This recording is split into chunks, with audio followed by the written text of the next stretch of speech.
Hi, howdy ho there. You read the title of this video. You know what it's going to be about.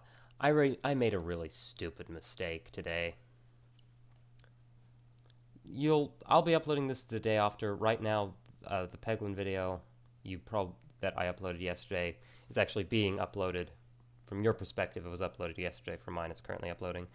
And I left in the description a mistake I had made and the edit correcting that mistake, and you'll have read that, or you won't have. I turned my microphone off, and it wasn't working. You see, the thing is, the headset I have, it's very nice. It's decent audio quality, whatever. It has a switch, which is not something I have for other stuff. A switch to turn the microphone on and off. It's very convenient, I imagine.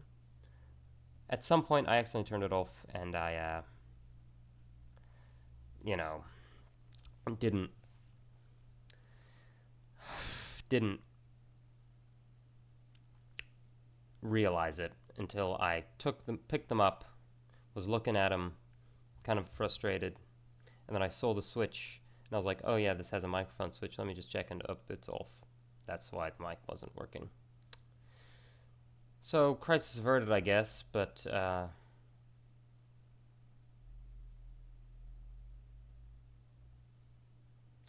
damn, I'm dumb. Anyways, so yeah, I'm drawing again during this video. I've done something exactly like this before, same game too, where I just put a world box world on and let you watch it progress. Occasionally I'll glance up at it, but I'll just be doing drawing exercises and some art while I'm recording.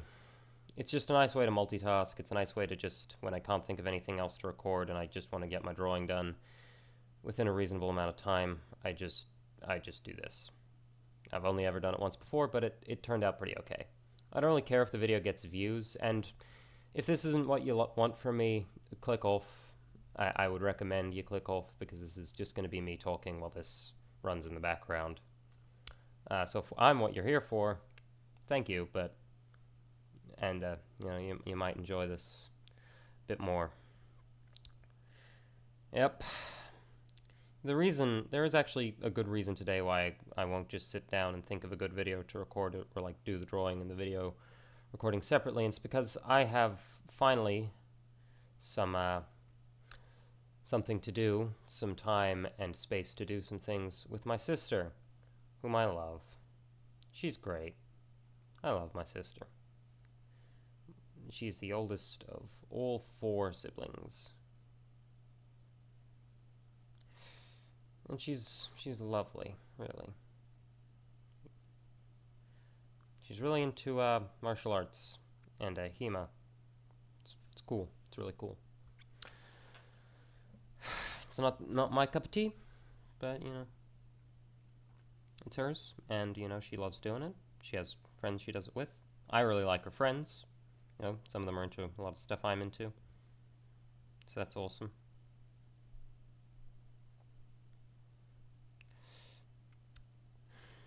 I don't know what to talk about.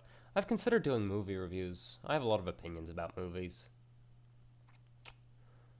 Especially one. I might as well talk about it, not necessarily in depth, but a little bit.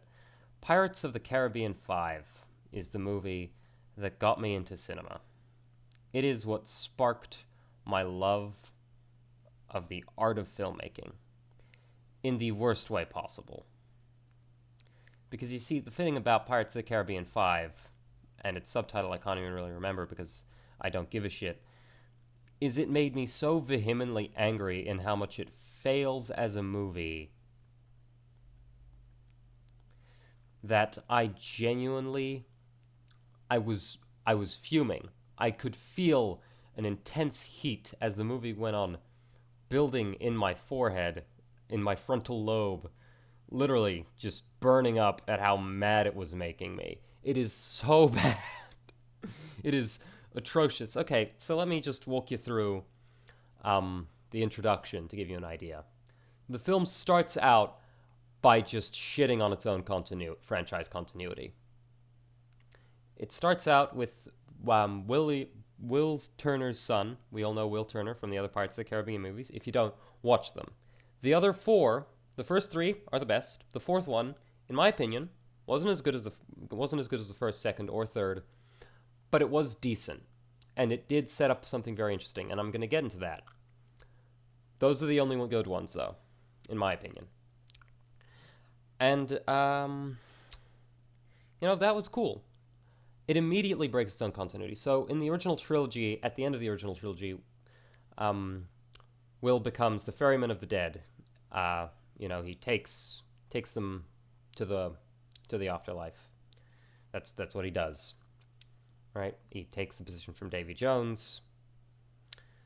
It's awesome, right?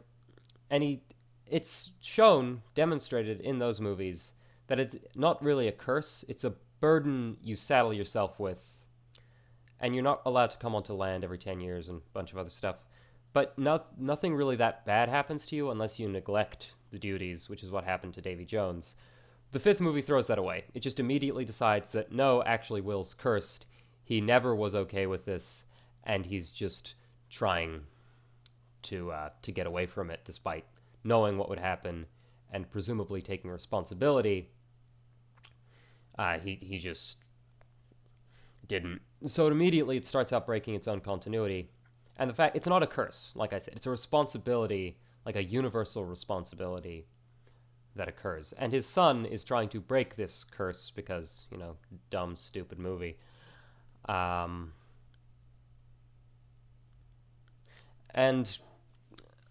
is doing research on Poseidon's trident, which they've decided contains all curses in the world for some reason.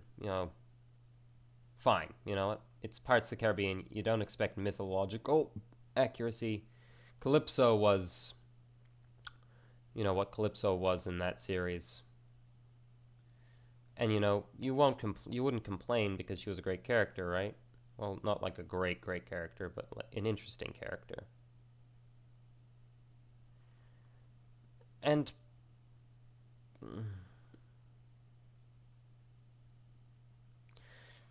that happens. And you know what? I was a little frustrated, but I was willing to give the movie a second chance. Maybe it would be interesting. And the thing is, I don't even remember Will's son's name.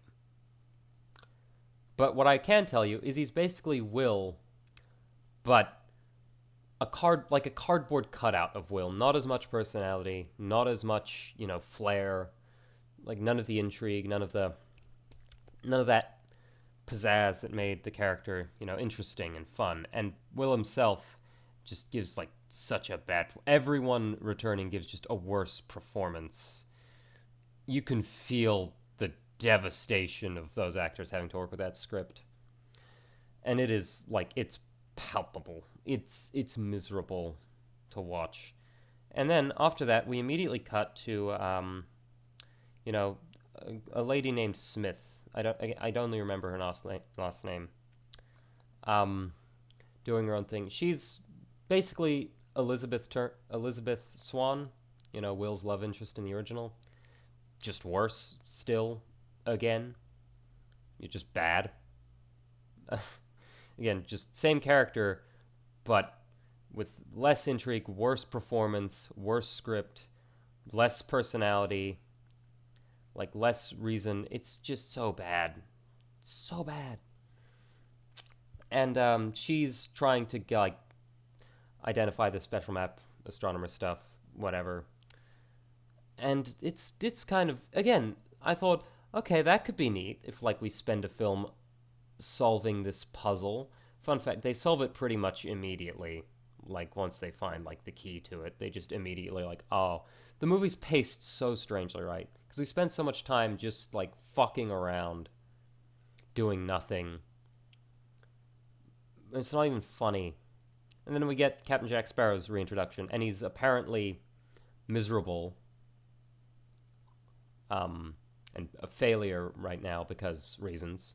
They don't actually give a good reason. Jack Sparrow, he was a blundering idiot, in a way, in the original trilogy. But, not in a he's an outright just useless dumbass kind of way. He was just very, zany, in a manner of speaking. And, but he was quick-witted and he could easily come up with a plan. Whether or not that plan worked out was, part of that question. And what kept, but the opening of the movie sees him doing like his usual suave antics. It's fun, right? The sequence was fun right up until the end, where he's not acting like himself. He's still being kind of an egotistical, um, opportunistic ass, which is what Captain Jack Sparrow's like. But he just has none of the charm. Like he's just those things and nothing else. It's like it's kind of frustrating to watch because it's like, where's all the charisma, you know? And he's like demanding tribute, for being their captain, and it's like so weird. They shoehorned in a backstory for him. Part of the thing that made Jack Sparrow interesting to me, at least in the original trilogy, was he just had all this mysterious history and all these weird connections, and that's part of what made the series very entertaining. Was Captain Jack Sparrow pulling out some piece of history, and it's never like good for him per se. It's never like he's got the upper leg because of it. He's kind of screwed over often by the people he's fucked with in the past, and he was a side character in the original trilogy. And the fourth movie kind of tried to make him more of a main character, and I thought that could be interesting, but kind of felt like it was not necessary to.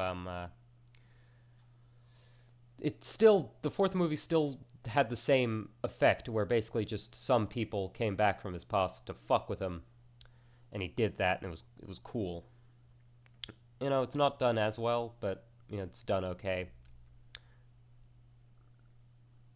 And in this movie, they give him a backstory, a really bad one, by the way.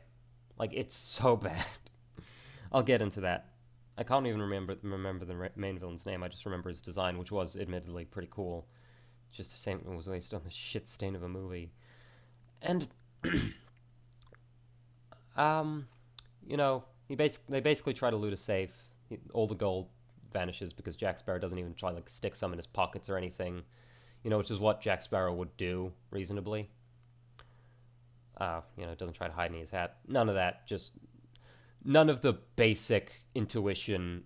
He doesn't even act like a human being. He acts like a really dumb cat, just completely incapable of split second decision making of any kind. It's so annoying to watch because it's not like I have a problem with Captain Jack Sparrow being down on his luck, but being just like this impossible idiot for no reason. I'm not going to pretend it's anything to do with anything in particular. It's just bad writing. It's just like they wanted Jack Sparrow to be down on his luck, but they couldn't, actually fit that in with his character well enough to, make it work in a more real sense of storytelling. So they had to just resort to this cheap way of doing it where they make him a dumbass for no reason. A very annoying dumbass, too. I did not have fun watching him in that movie. And you could say it's because he works best in small doses. I disagree.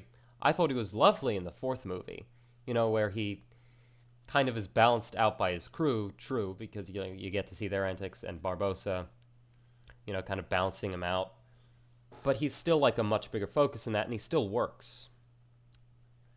So the fifth movie just fucked it up so bad. So bad. And I really don't want to go through a full synopsis, so I'm just going to list a few things. The compass that he has, it's a thing he's had throughout all the movies. It's kind of part of his whole, like, mysterious history thing, where he just has shit. You're not sure, and, you get the implication as to where he gets it. Also, it's said that he got it, like, I think he got it as, like, a piece of tribute from one of his crew members. That's a retcon. Like, when he became a pirate captain. That is a retcon. That is objectively a retcon. Originally, it's sort of not, it's not stated directly, but it's implied in the original story that he got it from Calypso, after doing a little bit of stuff. It was either a barter or he had sex with her. I don't remember. It's been a while since I've watched the movies. But, they retcon that because this movie's really dumb. Kind of like how they retconned Will's situation not being a curse. It's a responsibility that he took up, you know, because Davy Jones kept neglecting it. Someone needed to do it, and he was willing to make the noble sacrifice. And the compass apparently is a cursed object that, if surrendered, unleashes your fears. Fun fact: he surrenders it multiple times throughout the previous movies. By the way, he gives it to other people. I think he does barter it as well. In this movie, he gives it away for a bottle of rum. The compass, a compass that, by the way, points to your desires. Like, it points directly to the things you want. And it keeps pointing to the sea because his Black Pearl ship is still in a bottle from the fourth movie, and he didn't even look into getting it out. Didn't even come up with any ideas. Barbossa knows how to, but he doesn't apparently. So it's just stuck in a bottle, and he doesn't try anything because in this movie Jack Sparrow can't have an autonomous thought to save his life. And when the compass is surrendered, it unleashes your deepest fears. That's the prospect. And again, retcon, but whatever, we're moving on. And that is apparently a naval captain, a Spanish naval captain, don't remember his name, don't give a shit, who is also a really dumb character. And this is the villain of the film. And he's got a really cool design, and his ship is really interesting. Him and his crew were killed in cannon fire and volcanic explosion. So they're ghostly figures with parts of themselves missing, but the rest suspended in their natural bodily positions as if those parts were still there. But the missing parts are still, missing. So if you swing through them, it goes right through. It's really cool design. And they constantly look like they're underwater. The way their hair and clothes move is like they're underwater. It's such a good design, right? And their ship eats other ships. Its hull sort of opens and splays open and devours boats. It's really cool. Wasted in this movie, because they show that devouring thing twice, I think, when they're shooting up at some fodder, and never again do they demonstrate that power. Also, Barbossa has a new witch friend who, it's implied she might have cursed Jack Sparrow with bad fortune, And at first I thought, no, that's not it, because she says his adversaries would crumble and he would rise or something like that. But given how this movie has treated the continuity, I wouldn't be surprised if they genuinely thought Jack Sparrow and Barbossa were actual adversaries, which throughout the entire series they've kind of had an enemies to sometimes friends to sometimes enemies relationship. And in the fourth movie they kind of smoothed things out with each other quite a bit. So that was really annoying. And Barbossa gets extorted to take the Spanish naval captain to Jack. The Spanish naval captain's whole backstory is he almost wiped out every pirate, but there was one crew that was still hanging on, and then Jack Sparrow took over that crew and he was wiping them out. And apparently Jack Sparrow gets his nickname from that Spanish captain. I've seen that part posted as an edit, it isn't stupid as shit too, where basically the guy, I think his name is Salazar, some shit like that, is fighting him, and he sees Jack moving around the ship, darting around, fucking around, taunting him, like a sparrow, he describes it. So apparently Jack Sparrow gets his nickname from a guy who absolutely hates him, his famous nickname that made his name recognizable. And Jack couldn't have heard the nickname because the guy dies before they even have an actual conversation, because Jack tricks them in the most cartoonish The ship combat in Pirates of the Caribbean has always been a bit cartoonish, right? That's just kind of how it is. But this was just way too much, dude. They overdid it. He uses the anchor to pendulum swing around a rock. That amount of force wouldn't immediately rip off the thing holding the anchor to the ship. And he does that to trick the Spanish captain's ship into going to this rock formation and getting trapped and dying. And it's stupid. It's so fucking dumb. And that's how that goes, right? It's stupid. in so many ways. And worse than that, um, so that happens, and it's just like, oh, fucking stupid as shit. Oh my god. And that gets shown way later, and they're like constantly coming closer to a clash. Let's talk about Miss Smiths, because she's a boring character. She's like conventional girl boss. She intimidates pirates, so you know she's cool. She can fight, so you know she's cool, despite the fact that Elizabeth wasn't much of a fighter at first in the series, but that was okay because she was, very smart. She knew how to pull one over on people without necessarily needing to overcome them directly.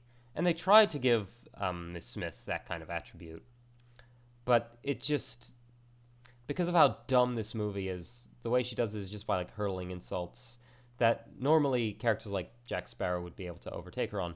And basically, Jack intends to get rid of Salazar by, okay, so the Trident, back to the Trident. I've been very incoherent, but that's kind of how this movie is because there's so much shit going on. It's all dumb as shit. So yeah, but Jack wants to. But if you break the Trident, apparently every curse in the sea gets broken because it contains all the curses. So Will's son wants to break it so that his dad's free. Jack wants to break it because then Salazar's off his ass and goes to the dead. And Miss Smith wants to find it because it's part of like a treasure map thing she had with her estranged father, who she doesn't know because she's an orphan.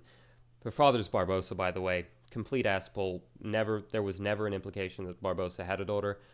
I know some people, namely in my family, like my sister, thought that it was actually kind of neat that Barbossa had a daughter, and I think the idea was cool, but it was still an asshole, and they did not flesh it out well. They have this sudden bond for no reason at all. Like they get along because he had like two heartfelt scenes with her, and that's all it took. Like there was no broader bonding or anything because the movie's rushes through the important parts and sticks on these really dumb bits. So Barbossa and Jack also join forces somewhere midway through and get the Black Pearl out there. And basically, she has this book with a gem that can be used to reveal a map.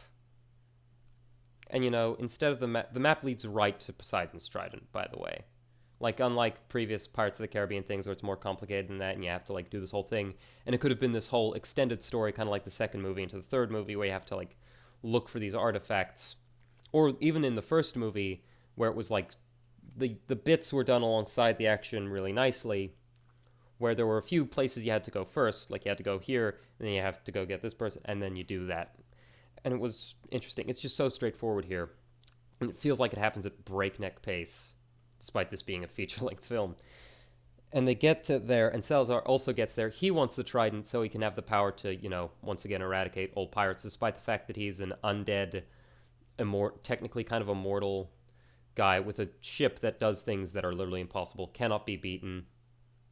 He literally, like, the way he intimidates Barbossa into pointing out Jack Sparrow's location before they join forces is by showing that he cannot die, and he's like this super strong, impossible to beat force. Again, really dumb. Previous villains like Davy Jones were intimidating, and their ships were monstrous forces because they were mortal. But at the end of the day, he wasn't an anime character. Salazar is just an anime character. You can, like, slash 10 people in, like, a split second or some shit like that. That's dumb. That is just, it does not fit in at all. At least Davy Jones was like, his intimidation came from the fact that he was immortal and had like some extent of superhuman strength, and his ship was like pretty crazy. It had like those triple shot sort of machine sequenced cannons, which were really scary. But at the end of the day, it wasn't so absurd that he wasn't a fucking anime character, like I said. And Salazar wants the Trident so he can control the sea. And they all get to it, and there's like this whole ravine opening thing.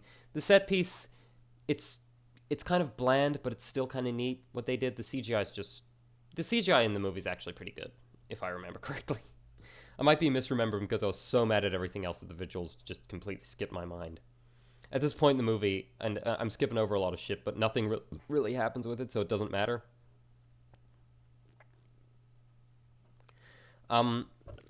So basically, they go to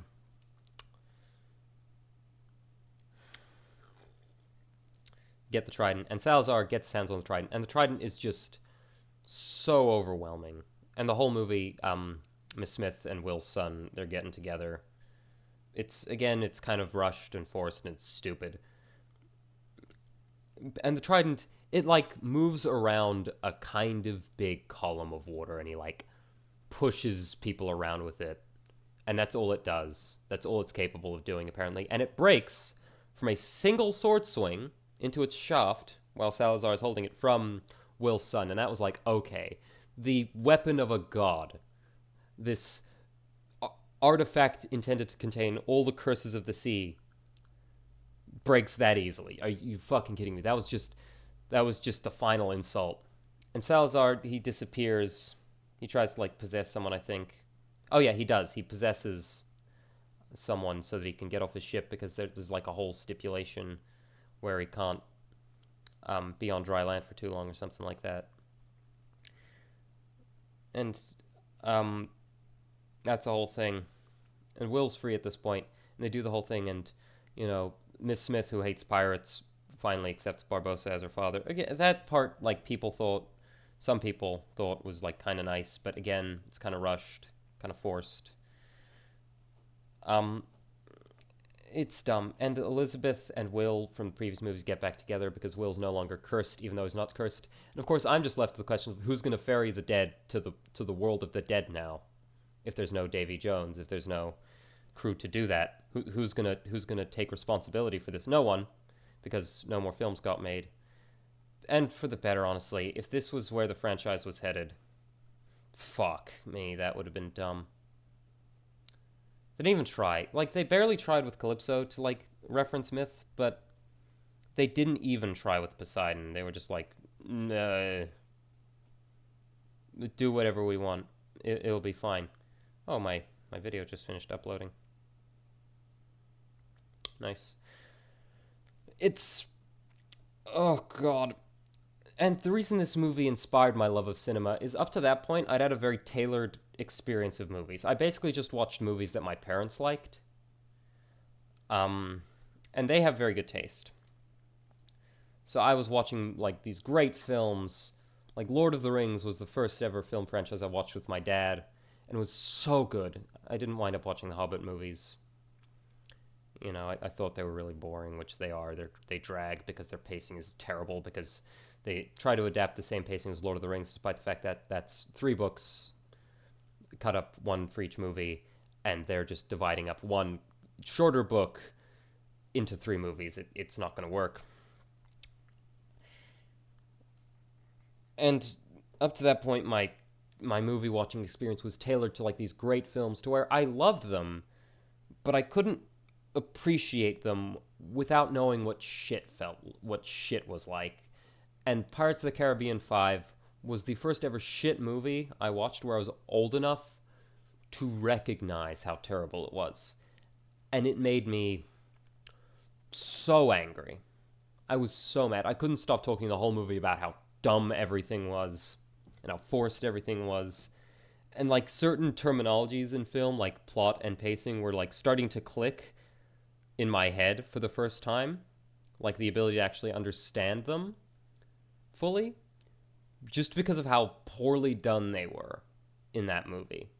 It is unfortunate to me that the film that had to get me into loving movies was one that I absolutely despise and now lives rent-free in my head forever anytime I think about, cinema as just this cesspit of dumbassery.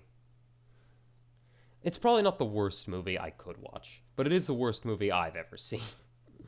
Well, not counting like dumb kids movies that I was too young to, understand how bad they were or really anything about them, and I'm not going to rewatch now that I'm older. Fuck me. That Pirates of the Caribbean 5 was so bad. It was so bad.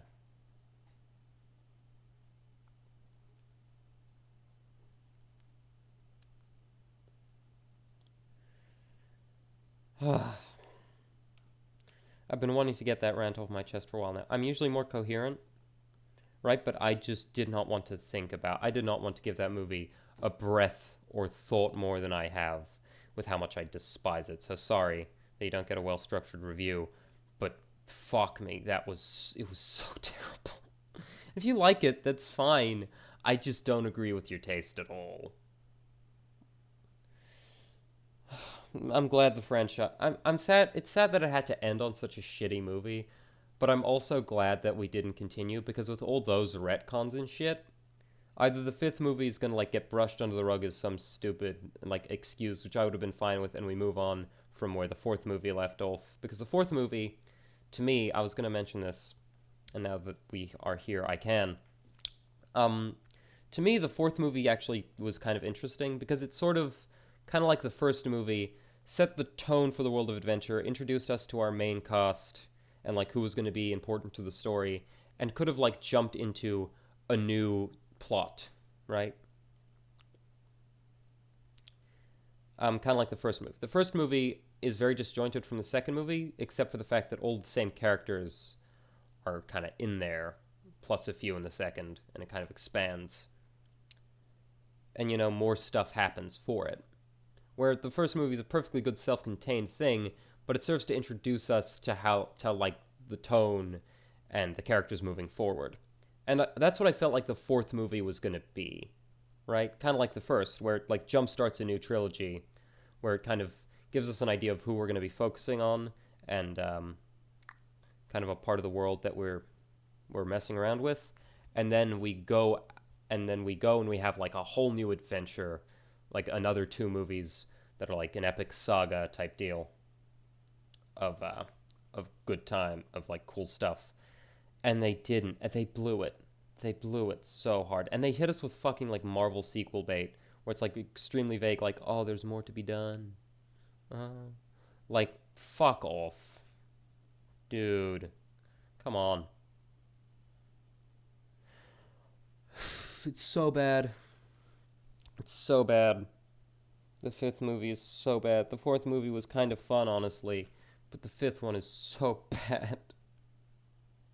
I hate it. I was getting into Pirates of the Caribbean. I was like, oh yeah, that's so cool.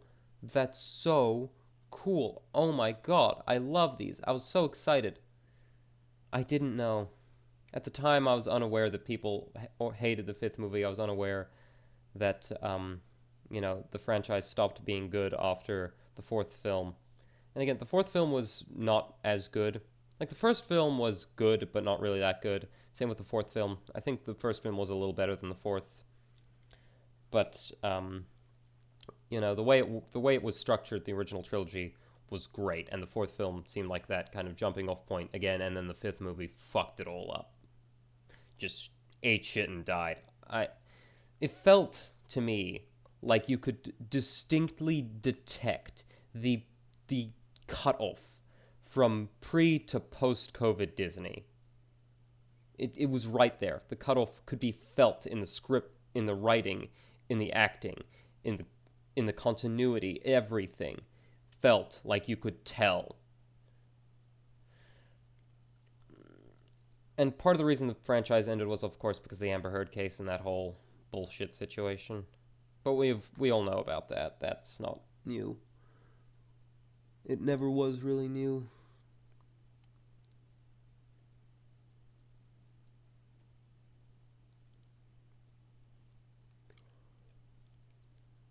But what is just the worst about it is I would then go on to experience, because we were watching the five movies as a family, right? Like that was the idea. We were like having family movie nights where we watched a Pirates of the Caribbean movie and we made it through the whole franchise, and it was so bad. And we did a similar thing with Game of Thrones. And my parents didn't remember how bad the ending was. So they thought, oh, well, we'll let you form your own opinions on it. It'll be great. I felt the same way that everyone did about it. It was so bad. Like after we got there. And it's a shame because you could feel, for me personally at least, it felt like the series was just slowly getting worse with every season. Just slowly but surely. And around the seventh one, it started feeling like it was kind of bad. And then the eighth one happened, and I was mad. I was angry. I was angry at the writing decisions. I was angry at the way things were done. And the excuse of, well, they ran out of source material. That's a dumb as fuck excuse. I'm sorry, but like, if you need desperately a good piece of source material to write at all, you are not a good writer. I'm sorry, but it's just true. If you need the source material and just the source material and your own changes suck, then you're not a good writer. Okay? Listen, I can understand adapting the source material faithfully and not really changing much, but when you run out of source material and you have to finish the series anyway, if you're a good writer, you'll find a logical way for it to conclude that doesn't necessarily agree with the books, because fandoms can do that too, where they create AUs that have pretty cool ideas and pretty nice execution. So it's possible, right? So why the fuck couldn't they do it with Game of Thrones? I'm not going to talk about that right now. I'm actually exhausted from talking about Pirates of the Caribbean 5 already. So let's move on. Let's move on to another topic, if I can think of one.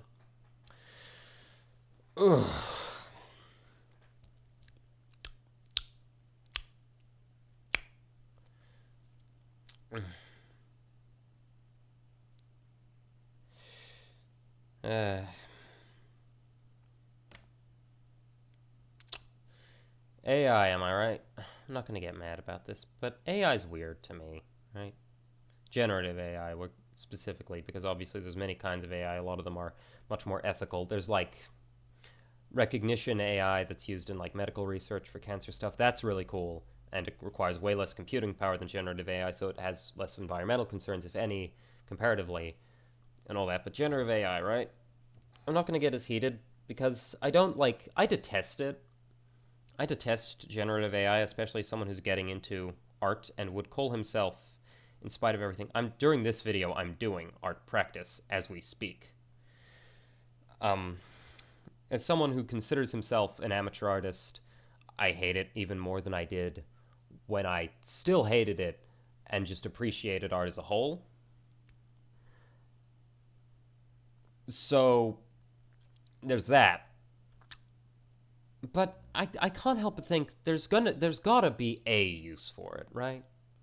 There's gotta be a purpose for generative AI. There has to be something. And some people are like, oh, it can help guide you in learning coding. Like, it gets shit wrong all the time. It's not helping you that much. Right? It's probably still better to just, for the sake of also developing better problem solving and, like, separate recognition of patterns, learning it yourself. At least in my opinion. There has to be something, because even something as, like, awful in general as, like, I'm trying to think of a good example. Even something as useless and stupid as,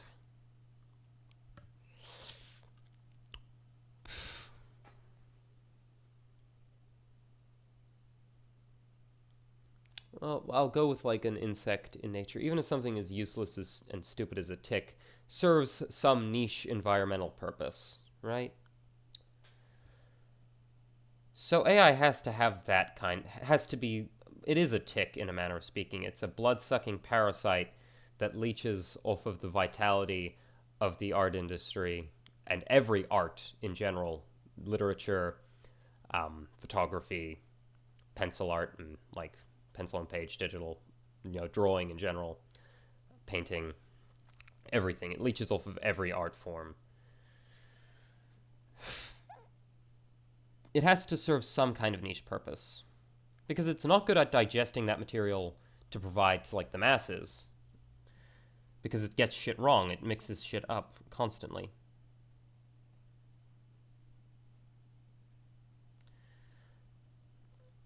It's not good for porn. One of the thoughts I had was, oh, maybe porn, because porn as a whole is mass produced. But no. And you know how I know that? Because as someone who once digested a lot of porn in his life, and has, well, you don't unexperience it. so has digested. Um, I can tell you with certainty that porn artists, as weird as they might be, like not porn filmmakers, those people are atrocious sometimes. Porn artists, on the other hand, are extremely passionate, a good handful of them, and make some excellent things. Even like game devs for spicy games. I should probably stop saying porn. I don't want this video to get age restricted.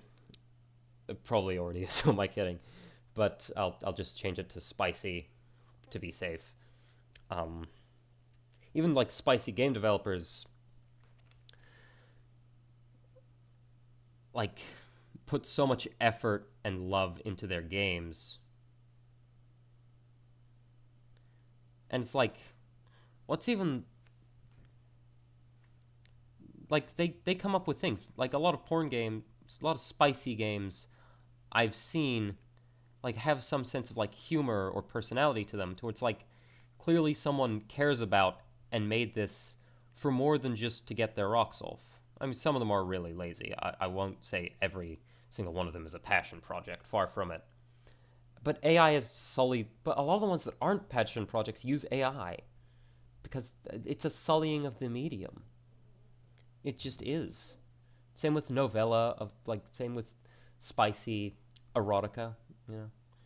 Same with that. It's like AI just like makes the stuff, but with none of the passion and none of the like human intimacy that like an actual genuine artist induces into it, which is necessary for making it good. So it's like, and even like you could argue if you're an out there weirdo that for like specific fetish material, AI is good because it can, produce more of something that might be more niche. First of all, that's dumb because, if someone really wants something to get their rocks off, they can make it themselves. Like, actually make it themselves. Learn art and make it. If you have an image in your head, you can make art, even if it's not necessarily the best. And second, I can't believe I'm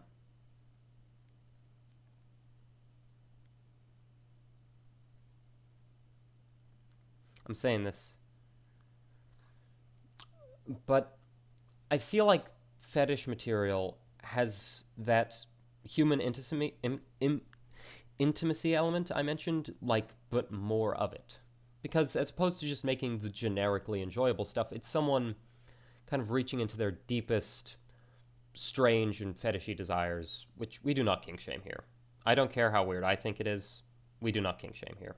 Understand that about this channel. It's weird, but it's a weird rule to have, but it is a rule we are going to have regardless. I'm not going to make fun of you unless it's like actively harmful. I'm going to call it weird, but I'm not going to say you're weird for liking it, especially if you keep it behind closed doors. There's like just a general public rule. Anyways, point is, even with something like that,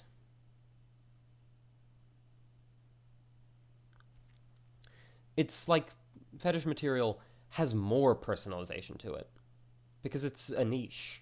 It's something that, needs that sort of connection with people to also feel more real because it's not something, you get out there in broader material. So like the real stuff has so much more personality because of that, because there aren't so many genericies carved into it. That was a really weird tangent. I don't know why. I don't know why it came to mind when it did, but it did, and I just discussed it. So there you go, I guess.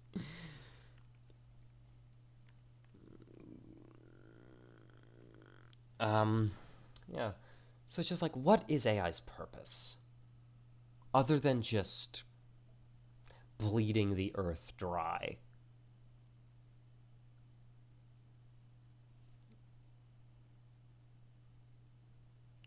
And stripping, artists of jobs and literacy of its context and meaning. I don't know.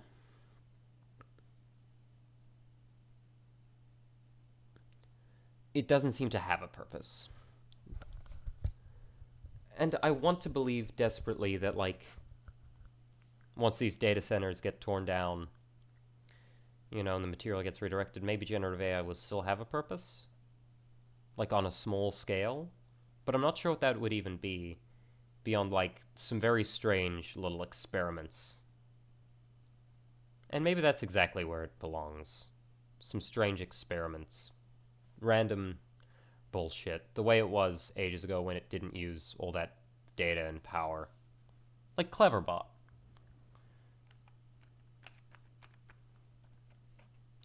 Cleverbot, if you don't know, and this was before even my time, I only found out about it later down the line, was one of the earliest generative AI chatbots ever made. Cleverbot worked by compiling. It worked similar to generative AI, where it's trying to calculate what is supposed to come after the previous statement in a sequence. But it worked off of the text conversations it had with users. So it was constantly growing. And it's not very good. It's kind of incoherent, it's weird, it's confused. But it's kind of charming. Right? And it's so shitty at what it does that it doesn't use like a big data center. It's just like a small server where they keep only so much data. It's kind of adorable. Oof, my stomach kind of hurts. Ugh. Like, maybe that's where it belongs, really. In niche novelty land. As a tiny little self-kept project to fuck around and do little weird things with. It certainly does not deserve to be a broader industry. I will tell you that. My mom uses AI. I want you to come after her because she is a good writer. She is a writer. She doesn't have AI write her stuff. She just uses it to, like, vent to, weirdly enough, and also in order to generate things she can't get made herself because of either lack of funds or, not enough time. Like book covers and stuff.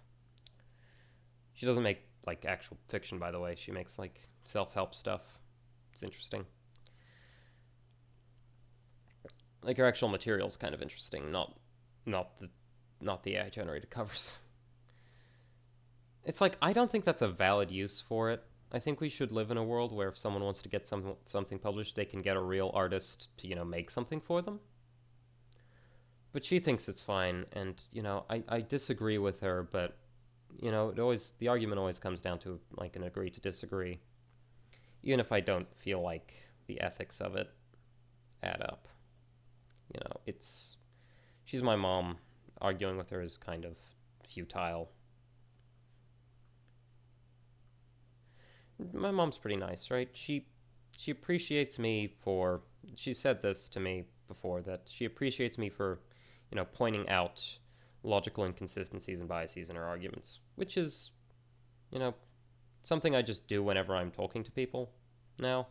Ever since I, like, paid attention in an English class and realized, oh wait, this is actually kind of important. That whole, like, illiteracy crisis thing? It doesn't mean people can't read words. That's a misconception some people might have. It doesn't mean they can't, like, see words and know word meanings. It means they can't understand prose and the depth meaning of words. You know how, like, how there's, like, that stereotype of English teachers, like, pointing out to some of the most, like, pointless things in a book and being like, what does this represent? That's actually kind of important to try and come up with something for it to represent. Because that ability to discern ideas, even if the ideas don't necessarily belong there from something and context, and, have it make sense, that is an important skill, regardless of whether or not you're deriving original intention in order to practice it. Because the way that people write and the way that they structure their scenes and their character conversations Or, the way newspapers are, they're trying to tell you something. And an illiterate person will take every statement at face value. Below, I think it's 6th grade literacy level. That just means you can't look below the surface and see deeper meaning in storytelling and writing. And if you can't do that, you'll just be very easily tricked into doing and believing a bunch of stupid shit. It's like, it's important to feel uncomfortable about the way something is. Okay? Here's what I mean. So, even when I agree with someone, and even if I know someone's arguments are more substantiated, I get uncomfortable when they resort to cheap ways of making their point that don't really prove anything. Even if I know that there is more evidence for their point, like Mini Minute Man is a creator I definitely respect, and a majority of his arguments are very well structured. But sometimes I'll notice he doesn't actually talk about what someone says and just calls them a dumbass and moves on. And the reason he does that is because, well, obviously they are. Like, if you're watching that part, you know why they're wrong. It's on the top of your head, so he doesn't need to tell it to you. He doesn't need to explain it to you, and he's not going to waste his time doing that. But it's something that I started flagging simply because I learned about the importance of literacy. And no hate to him. Again, there's a good reason he does that, and obviously part of the ability to be literate is to recognize that's what he's doing. It's just, like, not wasting your time. But still, come on, man. Like, I can tell. It's a fallacy. So it's something people do as well to win arguments, point out fallacies instead of addressing the argument. Sometimes fallacies aren't there because the argument itself is flawed. Sometimes they're just there because the person making the argument doesn't want to waste time or thinks certain things are common knowledge that might not be.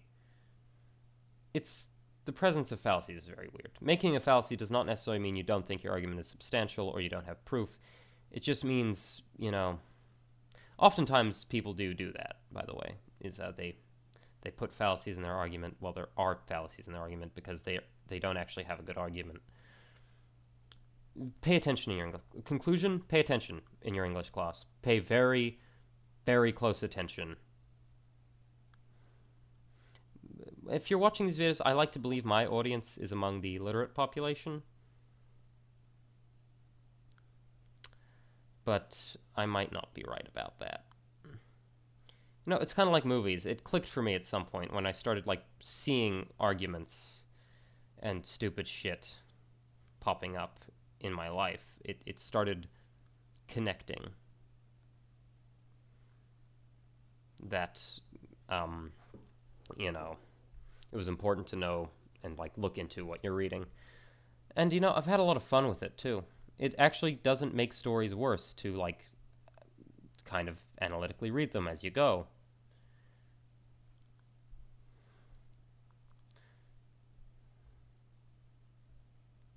It wasn't until I learned that I really started appreciating literature. Because beforehand, I thought stories were fun, but what they represented a lot of the time just sort of went over my head. Because I never learned to interpret and try to interpret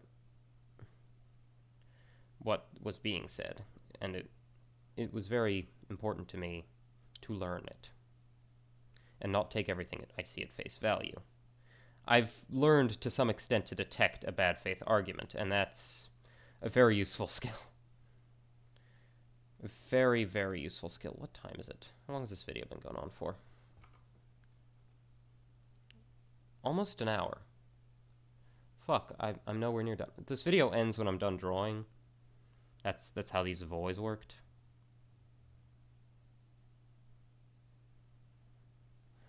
So, yeah, that's just what these are going to be. Just me talking over World Box footage. The world has been taken over by dwarves. It's as the scrolls foretold, I'm afraid. Who knew that an industrious society of highly advanced craftsmen would have an advantage in conquering the planet? Not I. Apparently. One of these days I will have the necessary camera set up to actually record my drawing, Because right now I'm just doing drills, which I would never record anyway because it's just boring as shit. Even for me. Like, I love drawing, but the practice drill stuff is just to get better at doing the stuff I actually like doing. Sometimes I do drills of things that I don't even usually do in my sketches. A lot of the time I do that. Because I'm still trying to learn them, and I don't want to apply them if I don't know what I'm doing and feel really bad about myself. Because that's not healthy. Don't try to do things you can't do. Just a quick life tip. Don't try and make yourself do a thing or try to do a thing that you have not learned, because you will feel like a dumbass even though you're not, and really beat yourself up about it. And that's bad for your mental health. I should know. I went through that, and it was not pleasant. There keeps being random events. That's just kind of interesting. I have to wear my headphones while I record these, because my mic's on my headphones. the doy, but my head kind of hurts. I didn't sleep properly last night, so I'm just kind of feeling weird. What time is it? 4. Oh no, it's almost 5. Oh no. I could finish up my drawing later tonight and have time to spare with my sister, but at the same time, that's not what I said I was gonna do, and I need to be a man of my word. Otherwise, there's no honor, there's no obligation, there's no trust with myself, and that's an important part of my mental health. Oh, god damn it. My recovery from severe unwellness is held together on the concept of self-trust and doing what I commit myself to, but it's aligning inconveniently with my current situation. Fuck. Ugh. Don't you hate it when that happens? It does happen, by the way, to everyone at some point. Not necessarily often, but it does occur where there's something you need to do for yourself, something that you told yourself you were going to do, but then material situations get in the way of you being able to do that for one reason or another, and you feel really bad about not doing the thing, even if it wasn't necessarily in your hands entirely, and you don't trust yourself as much as you should, and that winds up causing problems down the road if you don't get back on the track properly. It's very important you stay on track. It's very important you remind yourself when factors are outside of your control that they are outside of your control and there's nothing you can do about it. And that you didn't break your promise. It's just sort of was postponed. And what's important isn't that you try to correct yourself necessarily. If you feel like it'll make you feel better to make amends, retroactively make amends, doing let's say you exercise. Exercising is not a good example because it's really unhealthy to push yourself too much. But let's say you skip a day of exercise, and you decide in order to get back on track and feel better, you do twice as much exercise the next day to reaccommodate the lost day. That's not healthy because you can really hurt yourself doing that. But it's sort of an example of how the idea works. That's not how I do it. I don't think that's good for me necessarily, especially with physical exercise, because again, you can hurt yourself doing that. That's just an analogy. It's not real advice of how to apply this. For me personally, just getting back to it, continuing as I was, is good enough, and it still brings back that sense of self-trust and satisfaction, just because as I get back on it, I'm yeah, no, I didn't not do it because I couldn't make myself, because I couldn't keep to myself as I intended. It's just because material conditions were outside of my control. That's how it was at the time, and I will continue as I was because I can now, and that's good enough for me. But if you do the compensate type of deal, that's perfectly fine. I understand that mentality can help some people get back on track better than just continuing as if nothing happened.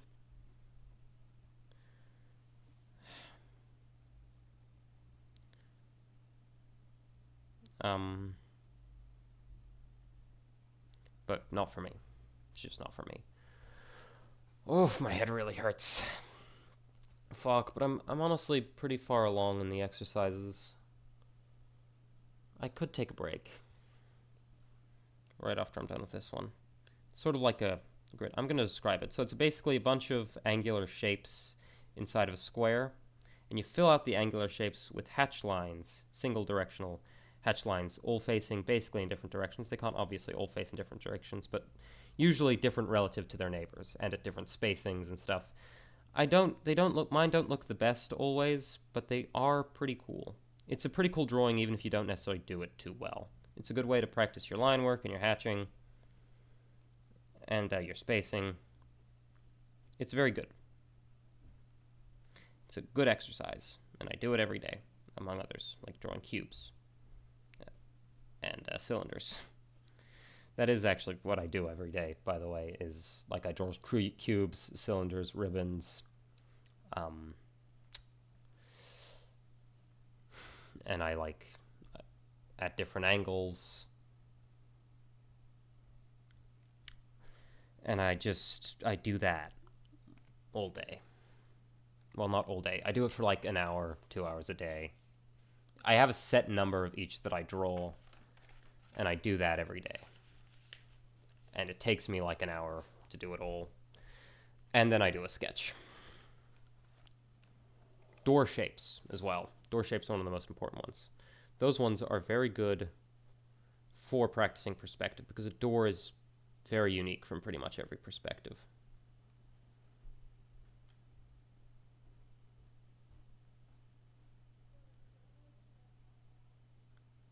There's also this neat little cotton exercise where you make like a big wiggly line going from the top to the bottom of the page. It can curve in on itself a little even too. And you take a segment of that line, usually starting at the ends, but you don't have to, and you basically wrap a line over it, another curved line, and then you wrap a curved line over that line. And you do that over and over again until you feel like the big wave of things is finished. It's kind of like layering molten magma. It's kind of what it looks like. And you do that across the entire line, and you fill out the entire page with that, and it looks really cool. Like it's like yarn. It's like a big bundle of yarn. It's cool, rather than a ball of yarn, because that is also how a ball of yarn is. You can also use that to draw spaghetti, which is what I've done. Same principle. And my spaghetti doesn't look too bad, does it? It looks weird, but it doesn't look bad. And like I contain it to a ball shape. You can look at my spaghetti the way I've drawn it in the 2 pictures that I've drawn spaghetti in, and you'll see. I'm not sure what I'm gonna draw for a sketch today. Usually when I don't have ideas, I just like draw like a dumb still life of something or other. And it's not like even really a still life. Calling it that is giving myself way too much credit. No, they're like really weird sort of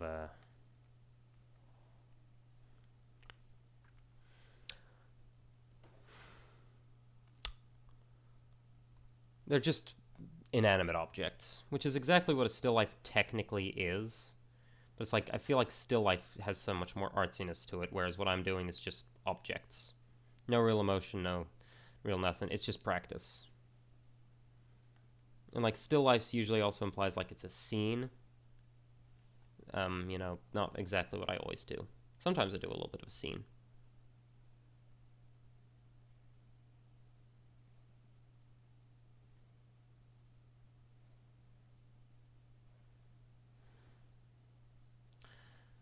Oh yeah. Oh yeah. Today is a day. Part of the reason why I haven't been doing my drawing as fast as I usually would. Usually by now I'd be like near the end. I'd be working on the sketch. But because I've been ranting the whole time instead of just sitting and focusing, I've been, not as concentrated as I usually would be. And some people might argue that an hour of practice a day isn't enough. It's enough. If you're not having fun, if you stop having fun practicing or like doing what you're doing, then you're not doing it right. If it's too much for you in a day to keep having fun the whole time, you're not learning properly. You're just hurting yourself. Art is a form of self-expression. It's meant to be enjoyed by not only the observer, but the artist. The process of it. And if you're making the process not fun for yourself, you're doing it wrong, in my opinion.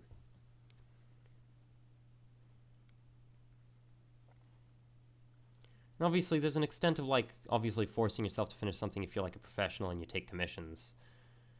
But the broader idea of art should be that you enjoy it. And if you stop enjoying art,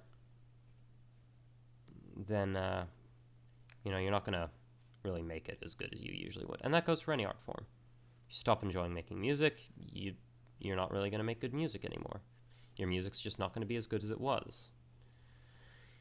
If you stop enjoying filmmaking, your films aren't going to be as good as they were.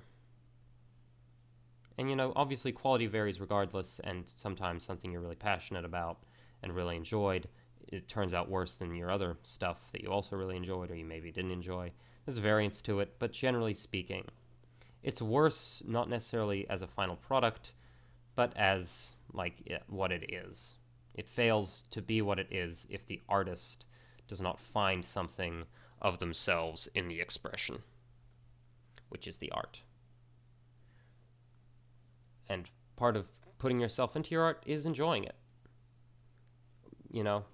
And you can be angry while doing something and still enjoy it and be angry the whole way through.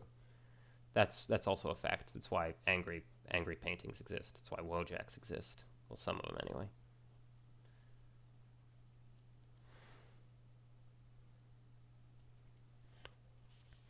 But you still, in a way, enjoy it. It's relieving of your thoughts. But Jesus Christ, my head hurts. Fuck.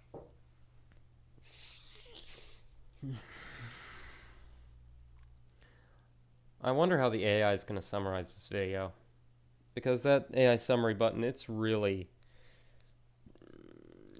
just there. And you can just click on it, man. And it'll tell you whatever the fuck it does. And it does that to every video. I'm not sure how to turn it off. Someone can point that out to me. But actually, now that I think about it, I don't know if you can. I don't know if you can turn off the AI summary feature for your videos, because it's kind of like a YouTube integrated thing. It's not like a video integrated thing like the subtitles are.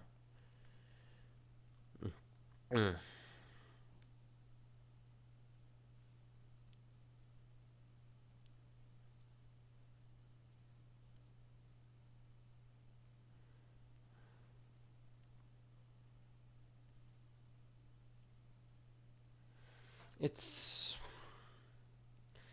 good to express yourself. But self-expression can be very mundane at times. And that's okay. Sometimes, we see like those express yourself type of stories, and they're always so grandiose in the actual expression. But it doesn't have to be like that. It can be something as simple as like how you draw a half pipe or an eraser that, in a way, express yourself, because it's what you're thinking about. And every thought is self-expression in some way. And it's not necessarily like self-expression has to be complicated or too deeply emotional, It just has to be there. And that's what it does for you. And it helps to express yourself. It really does. My mental state has improved drastically since I started doing this. I'm not saying everyone should do like the arts or anything. Self-expression comes in a number of forms.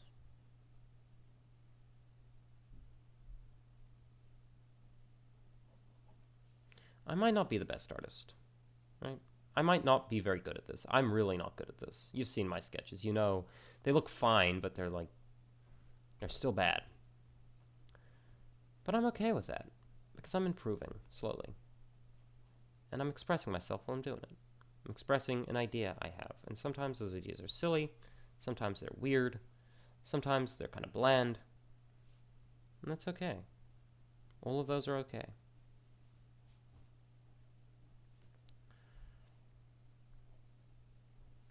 Damn, this music is still serene. Worldbox's soundtrack has always been, really weird to me.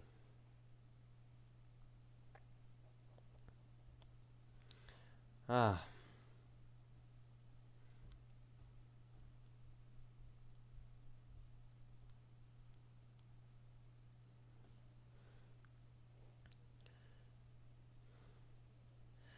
I'm so very tired. Again, I didn't sleep properly last night. No one's watching at this point in the video. I say that in a few videos, and I've been proven wrong about that at times. And by that I mean exactly one time. But, yeah, this time I'm confident. Like, this is kind of just a boring video. And all you're hearing is, like, my Gatling gun of thoughts. So if someone does watch this far, thanks. Really, from the bottom of my heart, thank you. It means a lot. And listen, when I don't reply to comments immediately, it's not because I don't look at my comments or because I don't care about what you have to say. It's because I'm not always on that YouTube account. I usually browse YouTube with a different account, like, and watch YouTube videos on a different account. I don't watch a lot of videos on that account, the account that my channel's on. So as a result, I have to expressly go check my account for notifications that someone has, commented. Also, in your reply, when you reply to your own comments, I don't get notifications for them unless I've left a reply under that comment as well. So just keep that in mind. I think that's also one of the reasons why a bunch of bots that say a bunch of stupid shit do so in the replies now as instead of the comments. It's because, it's harder for the creator to get pinged in those types of situations, notified, so they can take the comments down. There are all those bots that, like, try to bait people to their channels by just saying slurs. I've seen those. I've seen those under Moist Critical videos. It's like, what the fuck? How is this allowed? How is anyone okay with this? The answer lies deeper than you might think.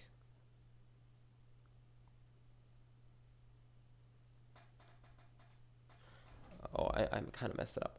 I'm doing a little drawing, you see. And it's turning out not great.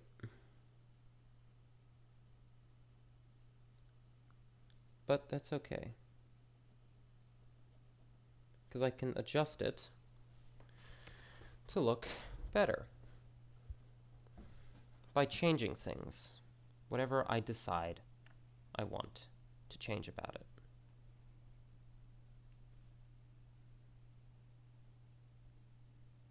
And I make it more interesting than it was. Originally, I was going to do a wall socket. Now I've done some kind of weird missile defense system. Harpoon defense system, more like.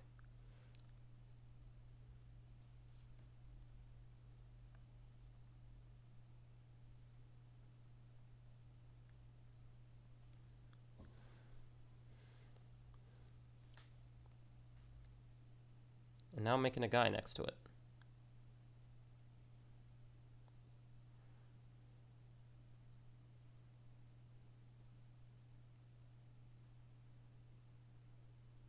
He's got a weird leg position because I kind of fucked it up.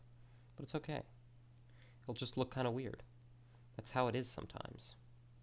Don't you know?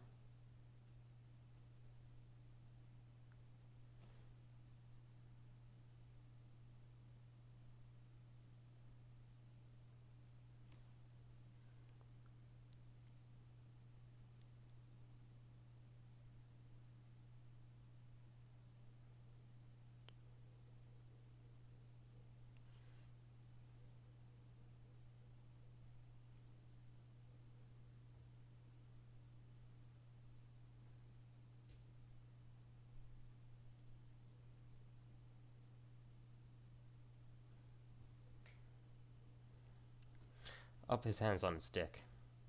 I messed up the pose and now his hand's on his dick. Oh, no. Oh, that looks really weird.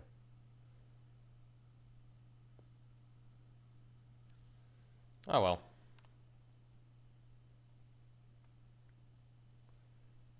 Time to make the scene more complicated than I have any right to.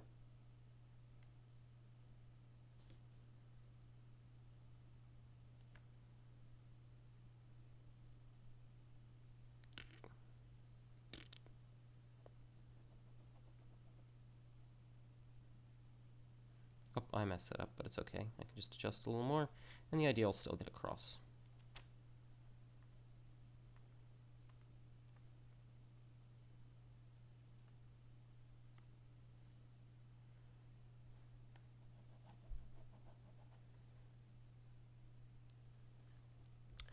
That one was a really quick one. So I'll add one more thing.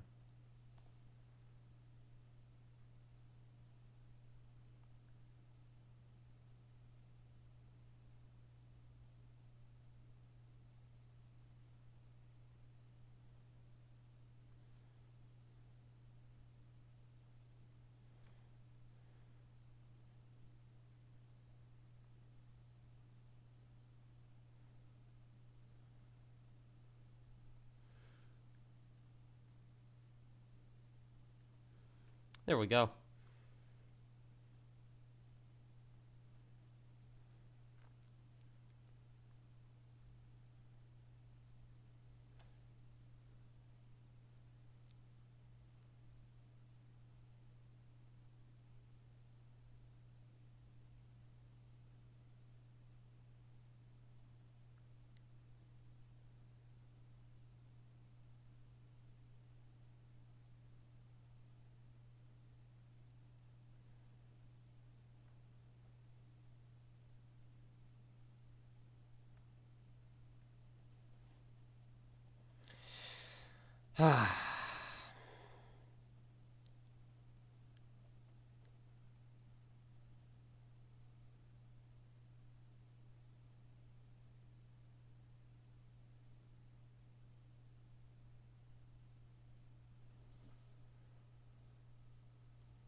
There we go.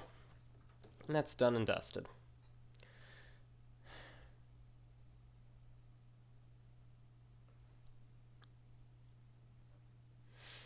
The guy looks a little weird. And again, he's scratching his balls. So, yeah. But you're only going to find out that that happened. You're only going to hear my interpretation of that position when I post this video the day after the sketch goes up. Which is amazing. Anyways, that'll be it for this video. It's a bit of a long one. But, you know, these ones kind of tend to be these little, like, sit down and talk about shit type deals. So, yeah.